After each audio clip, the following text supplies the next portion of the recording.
Taking a look at the 8 GM candidates for your Minnesota Vikings, 4 of which have already been interviewed with the team.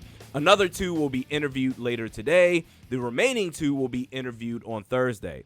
Let's take a look at each prospect, their job history, and consider where they're coming from. Starting with Monty Ossenfort, Titans Director of Player Personnel, has done so the last 2 years in Tennessee. Previously was with the New England Patriots for over a decade and a half.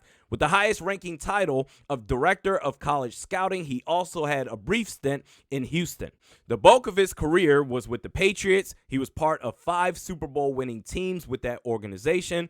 His 2 years in Tennessee, they made the playoffs back-to-back years. These playoffs, they have a first-round bye. Very stellar resume. And what I know about New England, they don't give a fuck about anything except for winning. There are so many times where they released or traded away players that at first was a head scratcher, but you look back on it, hindsight 2020, and you say, oh my God, it makes sense now. Most notably, Richard Seymour, they traded him to the then Oakland Raiders for a first-round pick. They also traded away Deion Branch to Seattle, also for a first-round pick. They sent players packing, replaced them, and still found a way to win. Vikings need to create some serious cap space and do a thorough review on players, even if they're popular, players that they can afford to lose without hurting this team's chances of winning. I like Monty Ossenfort a lot. Number 2, Ryan Poles, Chiefs Director of Player Personnel. 13 seasons, all in Kansas City. Before his current title, he served as the scouting assistant, college scouting coordinator, and assistant director of player personnel. All Kansas City does is surround themselves with talent. Vikings fans, remember, we wanted Joe Thuney. He ended up signing with the Chiefs. The Chiefs also traded for Orlando Brown Jr., left tackle from the Baltimore Ravens, another guy we as Vikings fans wanted.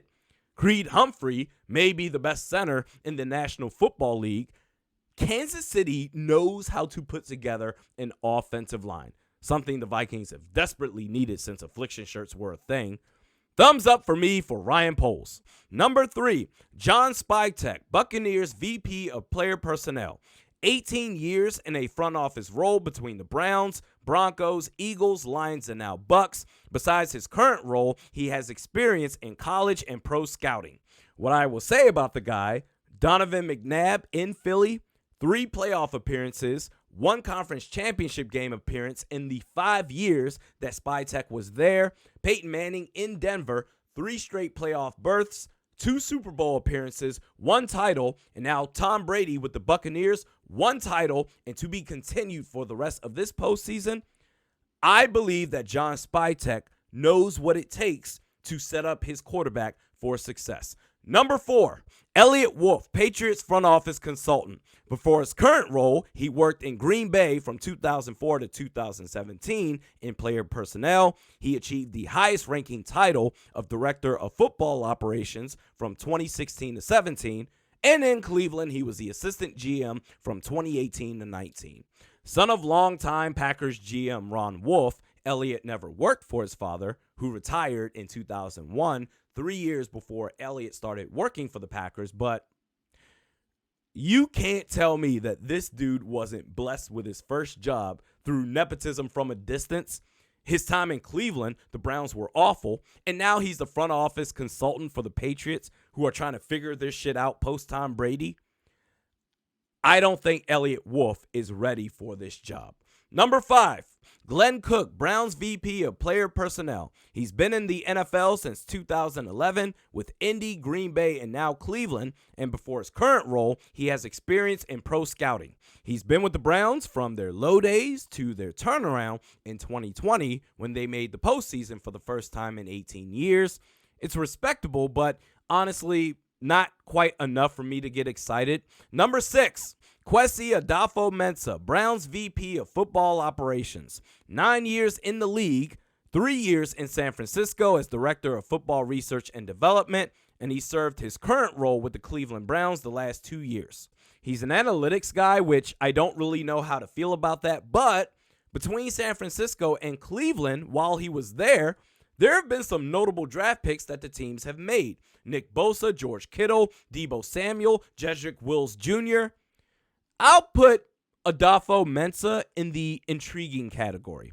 Number 7, Catherine Raish, Eagles VP of Football Operations. From 2015 to 19, she worked in the CFL. She also has experience in the XFL in 2019. The last 3 seasons, she's worked in the NFL, all with the Philadelphia Eagles, and before her current role of VP of Football Ops, she served as the Football Operations Coordinator. I think it's great that she's breaking barriers. I want the best candidate for this job, regardless of gender, but I have my doubts about Catherine Raish. And before I say what it is I'm about to say, just because of the world we live in, oh, Randy, you sexist piece of shit. Pat Summitt, the late, great Pat Summitt, longtime head coach of the women's basketball program at the University of Tennessee. I always believed that she had what it took to be a head coach for any Division I men's basketball program in the country. I also believe that she had what it took to be a head coach in the NBA. You can't tell me nothing. I'm dead ass when I say that. But I'm not a fan of Catherine Raish or Brandon Brown, the last candidate that I didn't mention yet, or quite frankly, any member of the Philadelphia Eagles front office, because in 2019, in the draft, you passed on DK Metcalf for JJ Arcega-Whiteside. That following year, 2020, you passed on Justin Jefferson for Jalen Reagor. And I don't want to hear, oh, they had nothing to do with it, because if you didn't, I want to see receipts, emails, DMs, text messages from you, Brandon Brown or Catherine Raish, to the organization. I want it printed out. I want it notarized, detailing you saying to the organization, this is a terrible idea, because if I don't see that, then I have no choice but to assume that you were in on it. Although, if you're a Vikings fan and you've been banging on the drums for this team to trade Kirk Cousins, then damn it, Catherine Raish or Brandon Brown, they are your number 1 candidate. You see, last offseason, the Eagles fleeced the Indianapolis Colts in a trade that sent Carson Wentz to Indianapolis for a 2021 third-round pick and a 2022 conditional second-round pick.